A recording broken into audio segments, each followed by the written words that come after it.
Umut Akyürek. Oley. Oh be. Allah'a şükürler olsun Özgün varsın. Şimdi bakın. Bu da bir farklı örneği Umut Akyürek. Nedir? Şimdi tamam, klasik stilde bu kadar yumuşatarak okuma var. Benzer şeyleri yapıyor. Tam böyle koloratür bir renk. Dinleyiniz. Acaba böyle tam aradığımız şarkıyı hangisinde buluruz? Şunlardan bir canlılardan bakalım.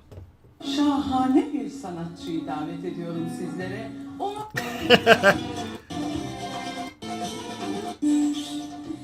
Yaşadım, gördüm. Ben okula girdiğim zaman Umut Akyürek bizim üst sınıflardaydı. Konservatuvarda, İTÜ'de. Bu doğru bir kayıt olmayabilir, emin değilim.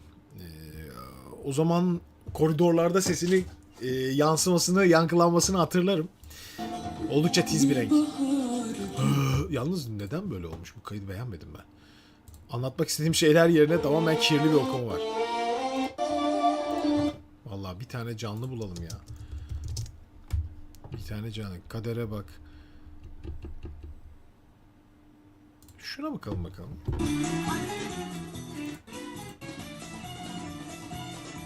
Allah Allah.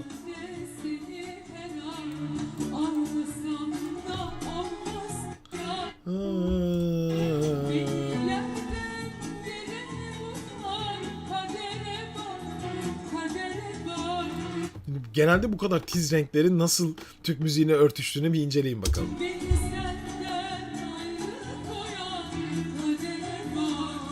Kadere ba. Do diyez peste. Gidelim.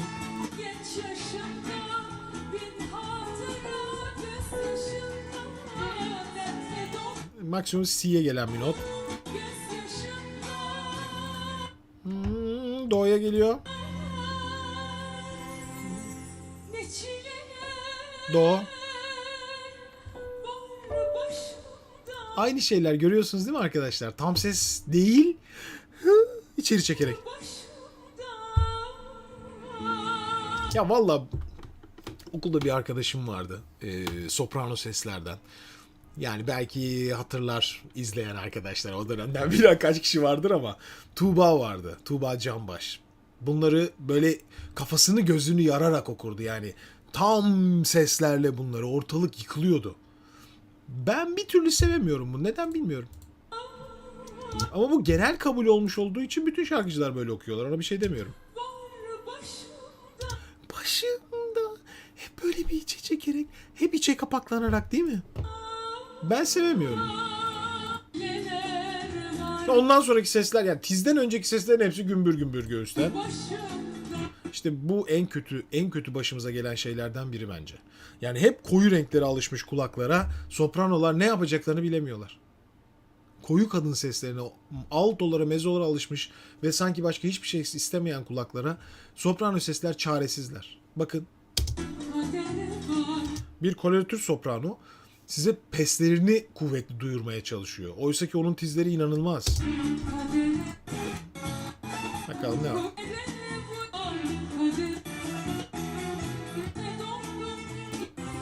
Bu parça çok da yeterli bir parça değil bunu anlatabilmek için. Bir türlü bulamadık. Yeşil başlı göğel ördek, o dudaklar. Oh! İşte bu efsane. Buldum. Bak. Dinleyiniz.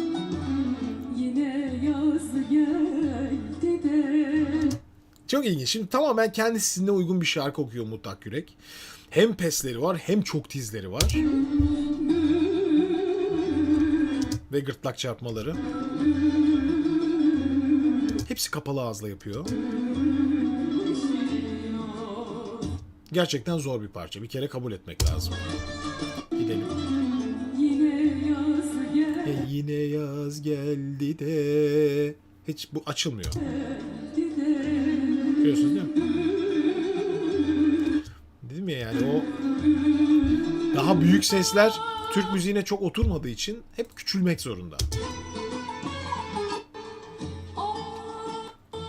Bunlarda bile tam açık değil gördüğünüz gibi. Ama ses çok keskin.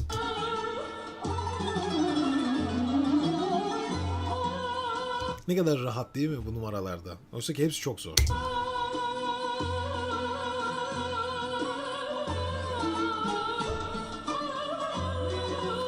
Ağzını hiç açmadı neredeyse. Hep aynı şekilde duruyor.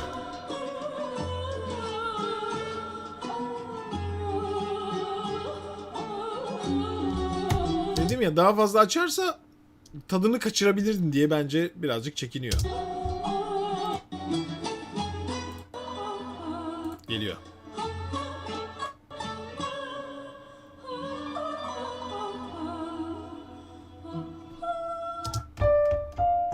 Mi. Tamamen diyaframlı görebilirsiniz zaten. Bakın. Şu ışığın yansımasından bile anlarsınız bakın hareket ettiğini. Bakın. Ma. Ya, nefesi verdikçe ışık gidiyor pırlantasındaki. Tekrar verdikçe tık tık tık tık tık geri geliyor. Bakın izleyin. Çok güzel olmuş. Müthiş. Bak.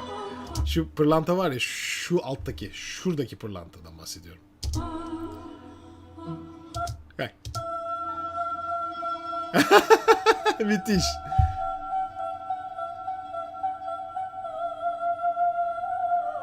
Düşünsenize yani bakın. Bir ses düşünün. Şu an mi veriyor ya. Ya bu koloratür renklerle bunu çok rahat la la diyez si çok rahat verebilir. Yani ses alanı çok büyük. Bir otobanda gidiyorsunuz. Orta şeritten gidiyorsunuz. Hiç sol şeride çıkmıyorsunuz.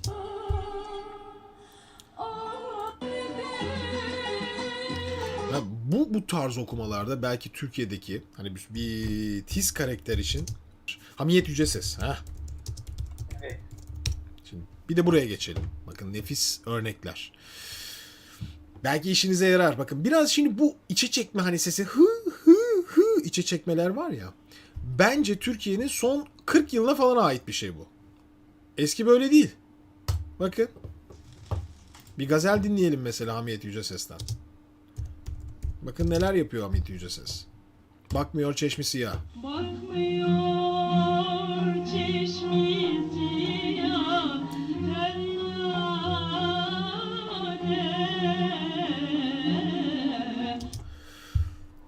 Arada ne fark var? Çeşmi siyah, ellare. Daha hacim yok mu ya? Bir hacim var yani. Sesini gösteren bir şey var. Tizleşsin. Geçiyorum. Geçiyorum. Yetiş ey Gamze'ye. Çekme yok. Bak.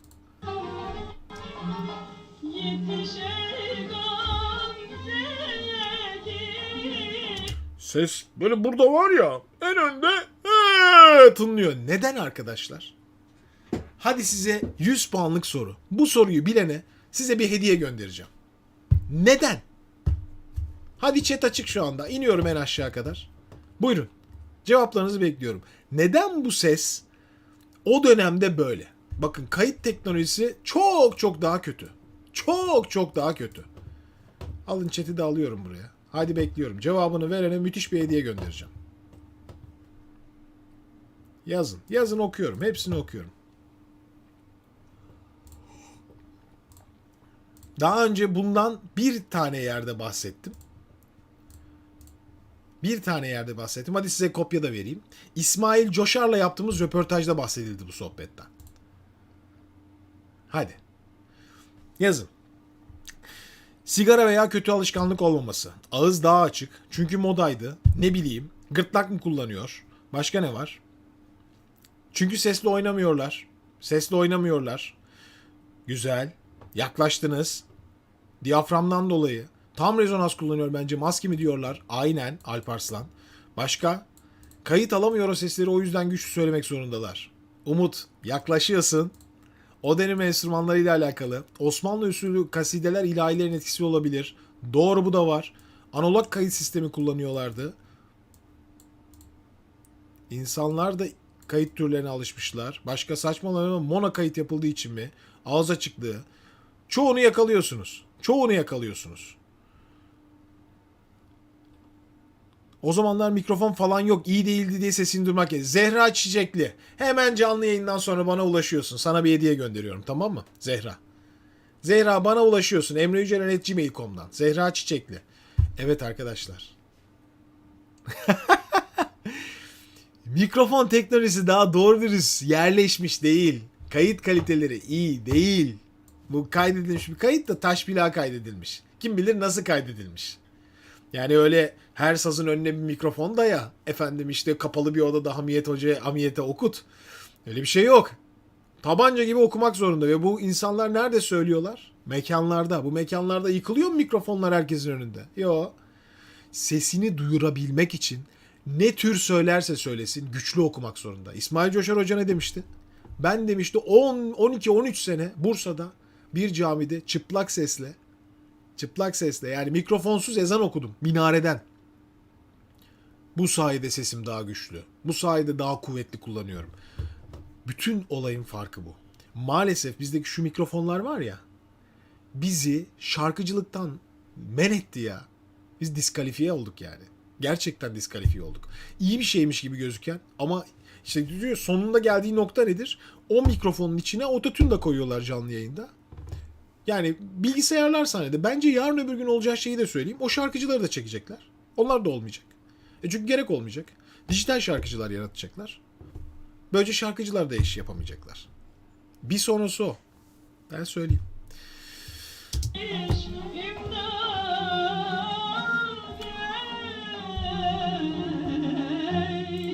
Efsane ses Hamiyet Yüce ses. Efsane, efsane. Gidelim. Gazele gelin.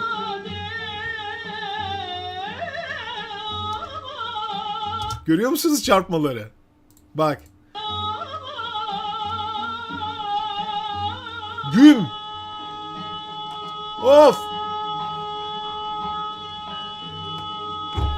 Bir daha. Gel. Huh.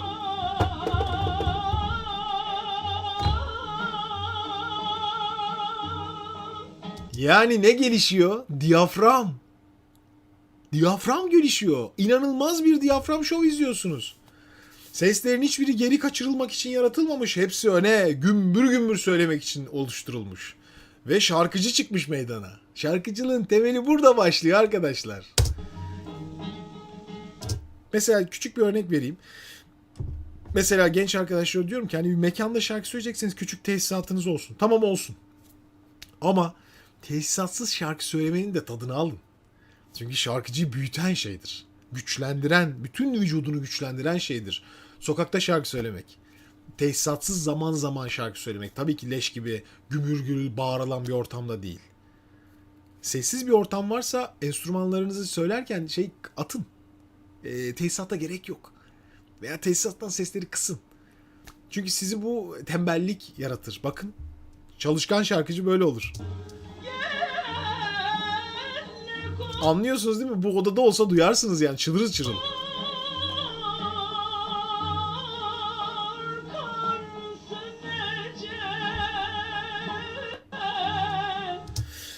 Demek istediğim buydu. Çok basit. Ne kadına ne okuyor Hamiyet Yüce Sesli ama yani. Var mı başka acaba böyle okuyan? A'yı duyuyorsunuz. Zaman makinesi olsa da gitsek oralara ya. Değil mi? Yani görsek biz de dinlesek canlı canlı yani.